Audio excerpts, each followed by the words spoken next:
अंजना कश्यप जी, आपका क्या राय है इस तालिबान के बारे में? अफगानिस्तान पे तालिबान चढ़ाई कर दिया, इसके बारे में क्या कहना चाहती है? उनसे सवाल करके आइए ना, वो बोलेगी, उसका औकात है बोलने का। वो मेन स्ट्रीम मीडिया की बात छोड़ दीजिए। अभी अंजना कश्यप 20 लाख महीना कमा रही है ना, जिस दिन 20 रुपए नहीं मिलेगा तब समझ में आएगा। ये प्रधानमंत्री केवल अपने आप को फोटो खिंचवाने के चक्कर में देश को गर्क में लाने का काम कर रहा है।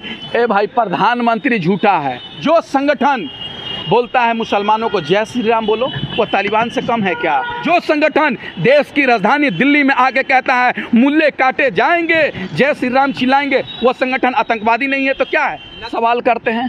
जो जानवर के नाम पर इंसान को कत्ल कर देते हैं और वह हमसे पूछते हैं तालिबान के बारे में क्या कहना चाहते हैं। अपने आप को बोलती है अंजना और मोदी। पेट में खरना, सींग में तेल। माने इस देश के युवाओं को रोजगार नहीं मिल रहा है, महंगाई कम नहीं हो रही है, महिलाओं की सुरक्षा की बात नहीं हो रही है, और हम तालिबान पर चर्चा कर रहे हैं, अफगानिस्तान पर चर्चा कर रहे हैं। क्या मतलब है भाई अफगानिस्तान से? हमको क्या मतलब है तालिबान से? भाई वो देश के आंतरिक मामला वो समझेगा, हमको क्या मतलब है? हमको तो महंगाई कम करो, इससे मतलब है। हमारी बहन की सुरक्षा की बात करो, इससे मतलब है। हमको रोजगार दो, इससे मतलब है। और मेन स्ट्रीम मीडिया की बात छोड़ दीजिए। अभी अंजना कश्यप 20 लाख महीना कमा रही है ना, जिस दिन 20 रुपए नहीं मिलेगा तब समझ में आएगा। ये भारतीय जनता पार्टी के प्रवक्ता बन बैठे हुए न्यूज चैनल वाले करोड़ों रुपए खा रहे हैं, इसलिए तालिबान कर रहे हैं। जिन लोगों के इनके पॉकेट में पैसा नहीं रहेगा तब महंगाई की बात करेंगे, तब रोजगार की बात करेंगे, तब महिला की सुरक्षा की बात करेंगे। नेता कह रहे हैं ना, जिसको महंगाई डायन लग रही है, पेट्रोल महंगा लग रहा है, अफगानिस्तान चला जाए। 2014 से पहले 1 रुपये डीजल और 10 पैसे पेट्रोल डीजल के दाम बढ़ता था, तो यही भारतीय जनता पार्टी के लोग, स्मृति ईरानी, तमाम लोग उतर जाते थे, कहते थे हाय महंगाई, हाय महंगाई। उस समय महंगाई इनके लिए डायन थी, आज महंगाई इनके लिए डार्लिंग बन चुकी है। आज चूड़ियां भेजती थी स्मृति ईरानी, अब कहाँ हो तुम? कहाँ हो? आज बिल में घुस गई हो। 900 रुपये सिलेंडर पार कर गया, 110 रुपये पेट्रोल पार कर गया, 100 रुपये डीजल पार कर गया। अब कहाँ हो तुम? अब तब सीएनजी का भी दाम बढ़ गया और इसमें भी कोई चुप है।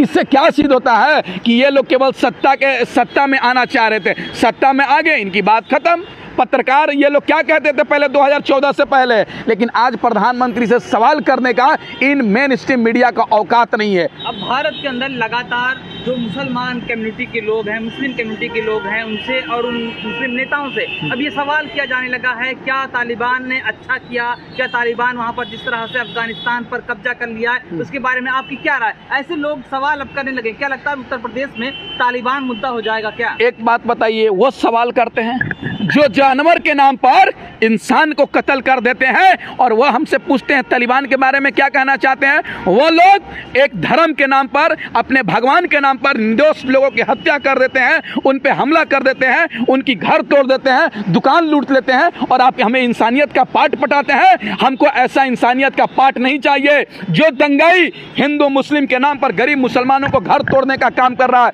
उनकी परिवार वालों को मारने का काम कर रहा है, रिक्शा वाले को मारने का काम कर रहा है, झूठा चोरी का आरोप लगाकर झारखंड में मार देता है, गाय के मांस के नाम पर, भैंस के मांस के नाम पर पहलू खान को मार देता है, और हमको इंसानियत की बात सिखाते हैं और हमको तालिबान की बात सिखाते हैं। हमको तालिबान से क्या मतलब है भाई? हमको अफगानिस्तान से क्या मतलब है? हमको इस देश से मतलब है, इस देश की खूबसूरती संविधान से मतलब है, और हम सब हिंदू मुस्लिम सिख ईसाई सब लोग साथ रहना चाहते हैं। इन भाजपाइयों से जाकर पूछिएगा तुम बापू महात्मा गांधी से प्यार करते हो या सावरकर से?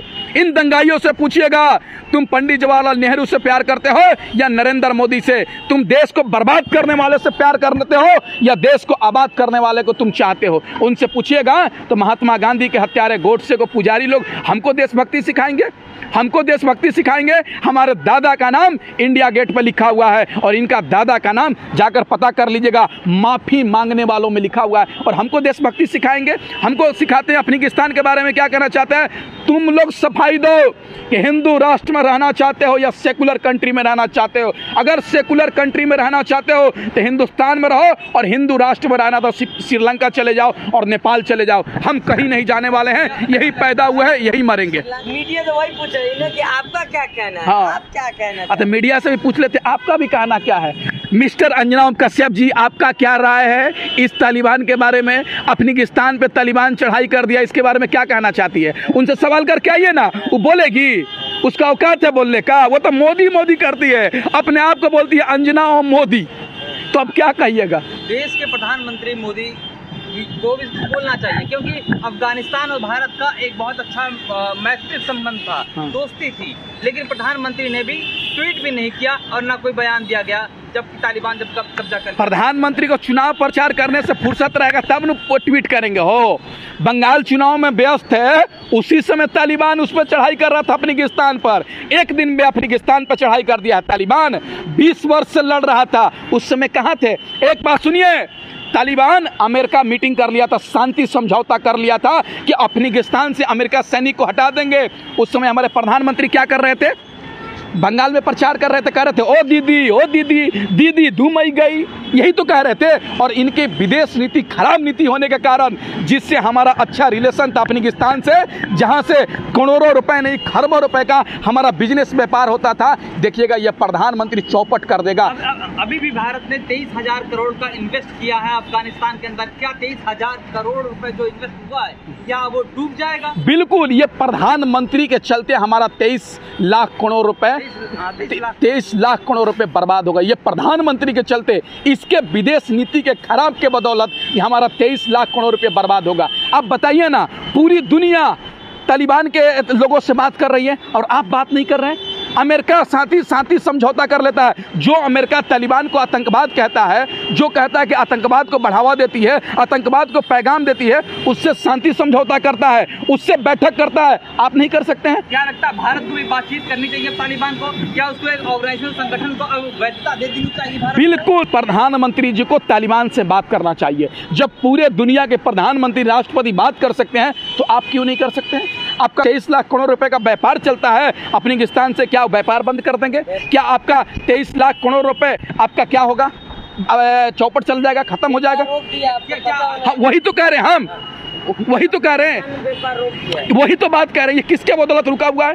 पूरे दुनिया से व्यापार अफगानिस्तान कर रहा है, लेकिन आपका व्यापार रोक दिया। क्यों रोक दिया? ये प्रधानमंत्री के केवल विदेश नीति गलत के कारण हुआ है। ये प्रधानमंत्री केवल अपने आप को फोटो खिंचवाने के चक्कर में देश को गर्क में लाने का काम कर रहा है। ये प्रधानमंत्री अपने चक्कर में इस देश को बर्बाद करने का काम कर रहा है। प्रधानमंत्री को तो 1 रुपया नहीं फंसा अफगानिस्तान में।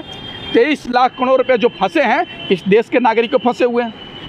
1 रुपये प्रधानमंत्री के नहीं फंसा हुआ है। अडानी और अंबानी का 1 रुपये नहीं फंसा हुआ है, इसलिए प्रधानमंत्री परेशान नहीं है। अडानी और अंबानी का 1 रुपये फंसा रहता ना, तो अभी टेलीफोन पे बात कर लेता प्रधानमंत्री, अभी जाकर मीटिंग फिक्स कर लेता तालिबान से। लेकिन इस देश के एक ऐसे आतंकी संगठन से जो उग्र संगठन है, उससे बात कर ले।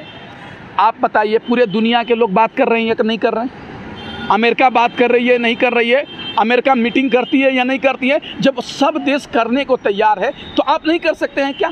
आप बैठक कर सकते हैं कि नहीं कर सकते? ये बताइए ना, आप कर सकते हैं या नहीं कर सकते? जब पूरी दुनिया कर सकती है तो आपको भी करना पड़ेगा। प्रधानमंत्री जी, अभी भी टाइम है, विदेश नीति को अच्छे से समझिए और इस देश को आगे बढ़ाइए। अरे आप बोल रहे हैं कतर के दोहा के अंदर प्रधानमंत्री की जो एक विदेश नीति है, वो जाकर के वहाँ उनसे बातचीत करती है, लेकिन गुप्त मीटिंग करती है जो ना तो मीडिया को बताई जाती है, ना ये खबर बाहर निकल दी जाती है। भाई, प्रधानमंत्री झूठा है, आप समझ जाइए। पहले कहते थे ना मेरा चौकीदार चोर है, तो अब कह देते हैं प्रधानमंत्री झूठा है। हर बात को प्राइवेट रखता है, हर बात को छुपाते हैं, देश की जनता के सामने उजागर नहीं करते। कहा है भाई, आप दोहा में बैठक कीजिएगा, कतर में बैठक कीजिएगा। से दोहा में बात करना, गुप्त मीटिंग करना, क्या ये देश को धोखा देना है? बिल्कुल धोखा देना है। आप मीटिंग करेंगे तो देश की जनता को बताएंगे ना, भाई हमने चुना है प्रधानमंत्री, आप हमारे हित में काम कीजिएगा ना, कि केवल भारतीय जनता पार्टी के हित में काम कीजिएगा, केवल RSS के लिए काम कीजिएगा, मोदी योगी के लिए काम कीजिएगा, अडानी और अंबानी के लिए कीजिएगा, हमारे लिए नहीं कीजिएगा। इस देश के 130 करोड़ जनसंख्या के लिए काम नहीं कीजिएगा। आप कुछ भी कीजिएगा, देश की जनता को खबर होना चाहिए। क्या भारत के में जो RSS एक जो एक शाखा है, विंग है, क्या इसको भी आप एक तालिबानी विचारधारा मानते हैं? बिल्कुल। जो संगठन बोलता है मुसलमानों को जय श्री राम बोलो, वो तालिबान से कम है क्या? जो संगठन गरीब मजलूमों को कहता है जय श्री राम बोलकर उन पर जानलेवा हमला करता है, उसको तालिबान से कम समझेगा क्या? जो संगठन देश की राजधानी दिल्ली में आके कहता है मुल्ले काटे जाएंगे, जय श्री राम चिल्लाएंगे, वो संगठन आतंकवादी नहीं है तो क्या है? लगातार दलित बेटियों के साथ जो रेप की घटनाएं हो रही हैं, क्या ये भी एक सोची समझी साजिश के तहत है? जाति नफरत है क्या ये? बिल्कुल।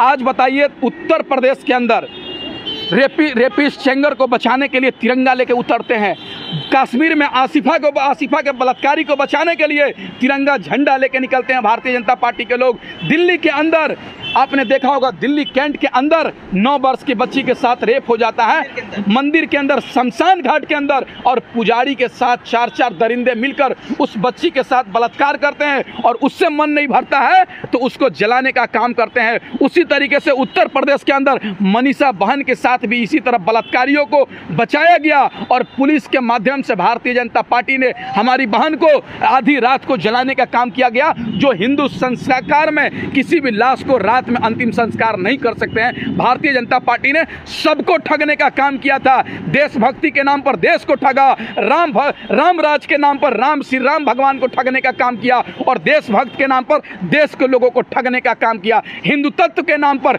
हिंदू भाइयों को ठगने का काम किया। ये भाजपा दीमक है। भाजपा हटाओ, देश बचाओ।